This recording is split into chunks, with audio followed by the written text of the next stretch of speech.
What's good with the YouTube of Convicts Perspective? It's your boy, Big Flacco. As you already know, man, I'm smashing, dashing, I'm sliding on through with a little bit of energy and my co-host, Big Senor Rojo. And we're going to try to do a little follow-up, man. We did a big breakdown from our perspective on WAC 100 yesterday, man. We went into the intricate details about some of the racial overtones of his message. And me and Rojo have kind of discussed this a little bit further off the record, as well as with other individuals. We get everything he was saying. There's been a lot of turmoil. There's been a lot of guerra, a lot of war going on down south between traditional African-American gangs, such as the Crips and Bloods, as well as the traditional Sureño Varios out there, the Southsiders. And it's not really necessarily always a racial issue. A lot of times the issue has to do with the drug trade, the criminal acts that are going on in this community, as well as territorial issues. So let's get that straight, man. So what we decided to do, right, since this topic is really hot out there, everybody's talking about it, man. We found an interesting article that breaks down these issues and conflicts that have started to occur sometime in the 90s between a lot of the traditional African-American gangs and traditional Mexican gangs down south. Yeah, like Flacco said, man, a lot of the stuff that dude said was true. We're not going to take that away from him, even though we don't agree with the jabs he took unnecessarily against not only, that individual that was in that interview, but as far as the Sureños as a whole, and as far as the Raza, you know what I mean? Didn't have to go that route. So what we plan on doing right now, I found a cool article. It's not the whole story, but it'll give you an idea of why the homies from down south and the brothers from down south haven't been getting along for a long time. And we'll get right into it, man. And this is actually from the San Diego Tribune. And the title is Mexican Mafia Member Ordered Gangs to Target Blacks. This is from a while ago, because like I said, this just didn't happen, 2 weeks ago. There's been issues for a long time. A local leader of the Mexican Mafia prison gang ordered Escondido's rival Latino street gangs to stop fighting amongst themselves and target Black people instead, leading to a surge in such attacks, say gang members and authorities. According to testimony last week in court by Eric Witholt, an Escondido Police Department gang detective, the order focused on getting Blacks out of Escondido. Witholt didn't name the leader, but federal authorities have said that Rudy Espuro was a Mexican Mafia member who directed street gang activity in inland North County. Espuro was arrested in January and indicted with 118 other people for a range of crimes, including racketeering and drug dealing.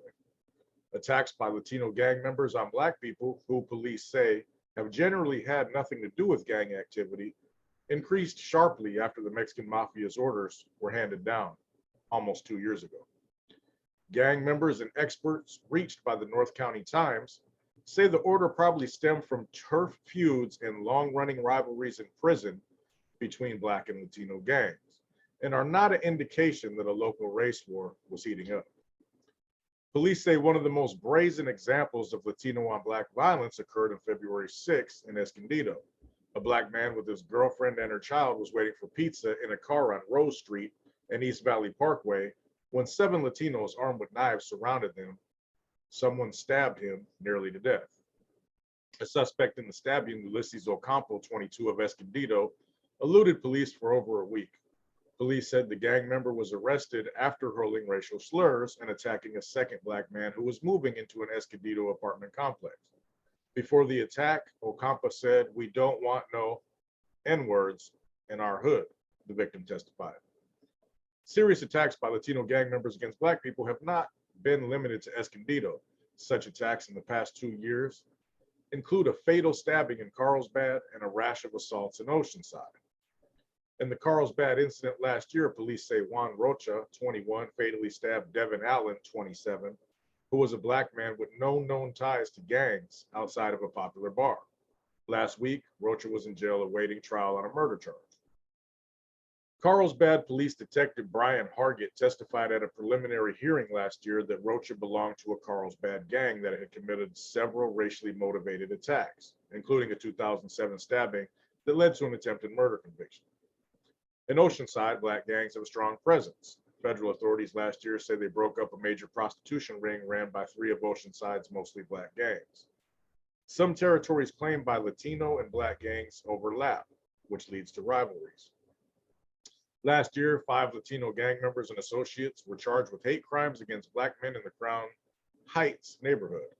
Also last year, several Black gang members were charged with murdering 2 Latino teens who weren't gang affiliated in Libby Lake Park. Prosecutors said the slayings occurred soon after one of the Black gang members was attacked by Latino rivals. But Latino gangs have battled each other at least as fiercely. The Mexican Mafia ordered to unite rival Latino gangs against a perceived common enemy may have been a commonly used tactic by the prison-based syndicate's leadership to stop infighting and increase profitability. That's key right there. That's what that is the most biggest state. Reread that again, Rojo, because this is what it's all about right here. The Mexican Mafia order to unite rival Latino street gangs against a perceived common enemy may have been a commonly used tactic by the prison-based syndicate's leadership to stop infighting and increase profitability, said retired Sergeant Richard Valdemir, who spent much of his career investigating the Mexican Mafia as a gang detective with the Los Angeles County Sheriff's Department. Because they can play the race card to motivate their soldiers on the streets, that's what they do, he says. Minor racial tensions turned into a cycle of violence during the Los Angeles riots in 1992, Valdemir said. Damian Football Williams, a young Black gang member who famously beat white truck driver Reginald Denny on live television during the riots, similarly, I can't even say it, attacked drivers of other races.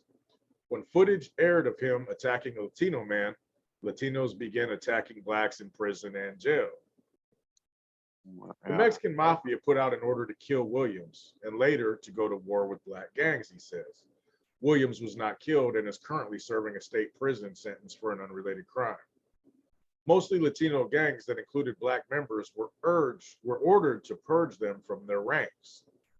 But Mexican Mafia's leaders' motivation for stoking racial tension had little to do with actual racism. Instead, they were based on profitability. They wanted to take over drug dealing operations in South Central Los Angeles, where Black gangs had been thriving on selling crack cocaine. It's all about money and power, he says. The Mexican Mafia originated in California's prison system, which remains its home turf, as well as the center of its power. Some Mexican Mafia members direct activity from behind bars, and when they get out, they bring their prison rivalries with them. Prison rivalries are mostly drawn along racial lines, says Mike Ruff, special agent in charge with the Department of Corrections Special Service Unit, which investigates prison gangs. But that doesn't always mean feuds have much to do with racial hatred. Most incidents are not racially motivated, they're gang motivated. Yep. It's usually over a drug debt or a disrespect issue or a power play of some sort. That may have been the case in Escondido. A North County Latino gang member familiar with the order to attack Black people in Escondido said it was one of the first commands issued by Escudo, the man accused by federal authorities of being a Mexican Mafia member who directed the local Latino street gangs. When he first got out of prison, that's one of the first things he did, said the gang member, who spoke to the North County Times on condition of anonymity. He said how things have changed from when he went in to when he came out, so he made that green light. He made that a green light. A green light is a gang term for permission from the Mexican Mafia to beat up or kill someone in their group or a rival group. But he also declared a peace treaty between 2 major Latino street gangs in Escondido, the gang member said. He basically said he didn't want to see any more violence between those gangs and instead be racist, basically. The gang member's account was echoed in federal indictments in which authorities say Escudo extracted taxes from street gangs and forbade graffiti in San Marcos and Escondido in order to increase profits and reduce conflict, as well as police attention. Black gangs from Oceanside and elsewhere had been moving into prostitution in Escondido and nearby cities, the gang member said, a point also made by federal and local police. It wasn't so much race related, but when you have that sort of activity, you get more police presence. And probably because they, the Mexican Mafia controlled gangs, weren't making a buck off of it either. That's pretty good. That's a pretty good article, actually, man. There's all kinds of theories as to how that started and why, but yeah, I mean, that's a couple of things that I have heard as well. They also had that Gangland show where the Mexican Mafia also put orders out there for them to start killing Blacks. Yeah. at random. So this has been a long ongoing issue between traditional Southside hoods, like I said, traditional Mexican gangs. I mean, black gangs out there in Southern California, man. And what I like and I agree with this article, right, was the part where it talks about street politics and gang politics. There's a big difference. It doesn't mean a lot of these issues have to do with race or being racist. But when you start to go get off or war with ongoing factions of another group, race, it sometimes can turn into what people think as a racial war, if that makes sense, man. When in all actuality, it's all about territory, it's all about money, it's all about all these ongoing issues that you see occurring. You know what I mean? I agree. I think, man, to be honest with you, bro, a lot of it starts off as politics, and and then when you're at odds with another group, that's not like you, it might fuel a little bit of that racial animosity. Whereas, Yeah. just because your enemy's a certain ethnicity or background, that you start to, view everybody from that ethnicity or background as the same type of person.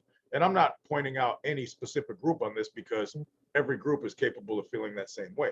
Whether the whites and the blacks aren't getting along, well, F that white boy, F that black dude. The only time you can't really say that would be like the North and South and Bulldog things, man, because they're all the same ethnicity. You know what I'm saying? But I had heard things about the LA riots, not that in particular, but when the LA riots were going on, the gentlemen from down south were, somewhat supporting the brothers, and their anger and rage over that situation. And they had just asked them to stay out of specific neighborhoods, and then looting and arson turned into those neighborhoods. That's one of the things. I don't know if it's true or not, but there's all kinds of reasons that we've heard throughout history as to why this feud's been going on so long. And in my opinion, what it boils down to is everything down south is controlled by one group or another. You're going to butt heads. Money's going to be getting taken. People's girlfriends are going to be getting taken. You know what I mean? Things of that nature.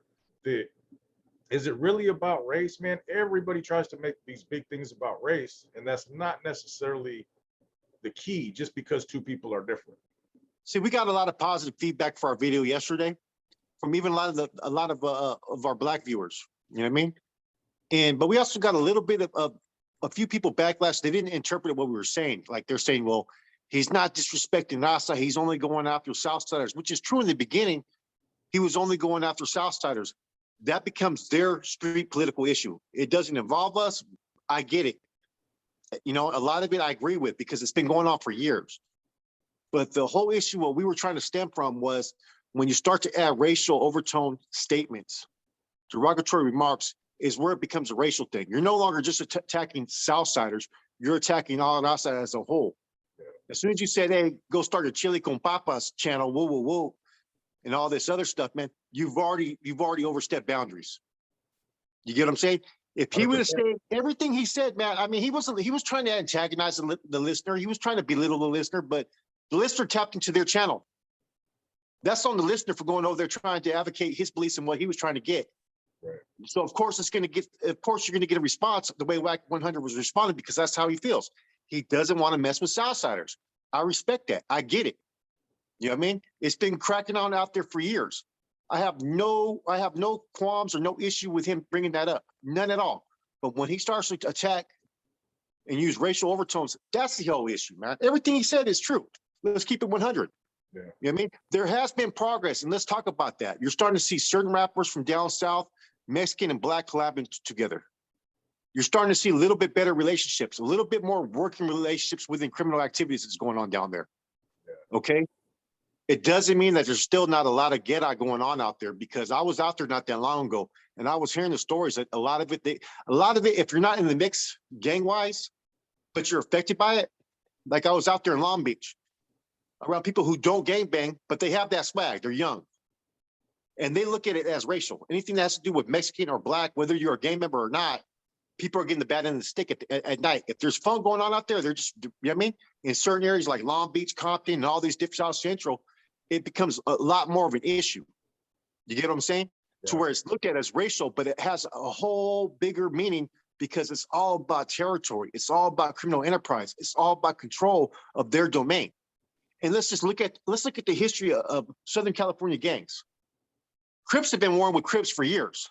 Bloods have been going out with Crips for years. Bloods have been warring with Bloods. Surenos have been warring with Surenos. It all comes to territory, power, control, and just funk. Yep. Money, not liking each other, whatever it may be, women. That's just how that lifestyle is out there. You know what I mean? So when Whack 100 made all these statements, I get it. There's nothing you can't. He said 1996. It's been going on for way before that. He said in corporate, man. It's been going off since like the early 90s. Even in the 80s, they were still funking. You know what I mean? But a lot of times back in the 80s, you had more. It was more blacks were fighting with blacks, and like that's where I like the point that the article makes, that it's the same thing I said about the Norteños. What made the Norteños strong was being low in numbers and having a common enemy that outnumbered them. So when you have these Sureños and you're trying to create change in the community around that time, I think it was around 1992, 93, they started to enforce a stricter taxation upon the Sureño neighborhoods out there. Around that time, 91, 92, you know what I mean? I'm not no professional historian when it comes to Sureños history and MA history, but it was around that time era where they had the red light on the drive-by shootings and all this stuff. So what do you do to get these hoods united? You create a common enemy. Well, let's go after the blacks. Yeah. It's as simple as that. They're trying to infringe on our territory as well. And let's look at the history of everything, every history component back then. The MA, however, the MA had connects with certain people across the border, certain people that were working there as Mexican nationalists, if you get what I'm talking about. But a lot of the African communities, the blacks, the Crips and Bloods, you know, pushing that crack cocaine, they had their own resources as well. Right. They didn't have to do no dealings at that time with each other. Now things have kind of changed, okay, in Southern California, to where, you know, the fellas from down south, the big homies, have already established their contacts and resources with those across the border, that they have a working relationship. Therefore, in order for both these groups to be able to flourish, when it comes down to this, you have to have a working relationship with each other. Right. That's why you have a lot of these Africanos. They're going back to the old school ways of how they used to make money back in the 80s and 70s. A lot of them are over there on Figueroa Street. They're in the pimp game now. You know what I mean? Or some of them are having to rely on the Sureños to get that product to make their money. So the times are changing. You know what I mean? You're already starting to see with these youngsters out there, man. Some of these young Sureño rappers, man, and you're seeing interactions. So don't get us wrong. I would love to see peace amongst everybody. Black, brown, white, Asian. You know, the reality of it is, as long as you have a power struggle where you have criminal activities, gangs, and people who are vying for power and territory, you're going to have conflicts. You're going to have issues. You know, so traditionally, these are the issues that you're seeing. You know what I mean? What people don't realize, there's enough pieces to the pie out there if everybody was able just to work and stay in their lane. But too often or not, people want to jump in this lane, jump in that lane, and all that's going to cause is a crash. And people get to be like, man, my plate's kind of light now. I wonder why. They look around, they see somebody else eating. They don't like their plate being light. They want to have, you know, they want to have a grown-up plate. They want to be at the buffet. But I'll tell you what, we dropped that video yesterday. Numerous gentlemen from down the way, numerous black people got at me in my DMs and stuff. Everybody agreed with 100% pretty much. There was one or two people talking shit, you know what I mean? But there's always going to be that. But for the most part, people agreed with everything we were saying. You can't really debate it, you know? Are there people in every group that don't like other people because they're different from them? No doubt. Is that the normal? I wouldn't say so much. What it boils down to, I think people just don't like people, period, sometimes. Like, yeah. I mean, you got people from up north who are old OGs or active, they still won't like Southsiders, period. That's their beliefs. Same thing with some Southsiders from down south. They don't want to mess with Norteños, period. That's their prerogative. Just like Whack 100's prerogative, he don't want to mess with Southsiders. I respect it. Yeah. It's the racial overtones that we have an issue with. And you know what I mean? Because I see the little comments, well, he's only going after the South Side and all that, man. I disagree with that. Yeah, listen better. You know what I mean? Yeah. In the beginning, he was only speaking towards the South Side. But once he got pissed off and kept on being that and antagonizing the situation, he had to take those shots that were unnecessary. Because if any Brown brothers, right, Southsiders or Northerners or whatnot, any group that's outside and made comments, say Whack 100 jumped into their channel, right, and it was a bunch of Southsiders or even Northerners, right, and they were bashing them, saying, you know, we ain't messing with you guys. We don't mess with dot moves. We don't mess around, put Southside, whatever. You know what I mean? That's all fine and dandy, right? But if one of those Southsiders was to sit there and say, well, go to your channel and make some derogatory remarks, which I'm not going to say, the first thing people are going to say was, oh, those Southsiders are racist. Yeah. So it has to be the same way all the way across. It has to be fair. You have to look at everything the same way as if the Southsiders did it, a Northerner did it, a white boy did it, as well as an Africano. He doesn't get a pass because he's black. You get what I'm saying? That's only in the media that happens. You know what I'm saying? So what I'm saying is if a Southsider said that and made some comments, well, hey, go do this with your Woo channel, I'd be like, those Southsiders are racist then. That's out of pocket. That's disrespectful. I'd be having his back. Everything, like I said, they don't have to like each other. You know what I mean? Up north, you have North Daniels going at it with Crips, you have them going out with Bloods, you have all kinds of crazy shit going on. Gangs are gangs. They don't stick to no racial there's no racial lines when it comes to gangs until someone crosses those lines and starts to bring up stuff like that. That's when it becomes an issue.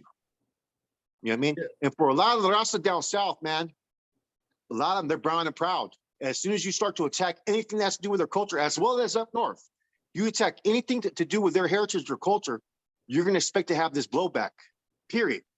So I don't know I know he tried to clean it up. Well, I fuck with North Daniels and all that. That's fine and dandy, right? Go sign a North Daniel rapper then, because you ain't got no North Daniel rappers on your label then. Number one. Number two, you trying to clean that shit up because you made those fucking remarks and you know better. Plus, you let those that were on that channel take their jabs and take their shots. So, I mean, yeah. It's obvious, bro. There's a lot of hate there, bro. Hey, to be quite frank, man, the dude comes across playing that active role and stuff and this and that. I don't know his standings with his own people. I don't even care. But the thing is he pretends or portrays himself as an active member involved in political type of things. Why would you even say that on a public platform? If you're pretending to be active, you know what it's going to cost. The Southsiders, that gives them ammunition to come together even stronger and be like, man, hell with these guys, 2 fingers up. It don't make no sense, bro. The whole thing was ignorant, bro.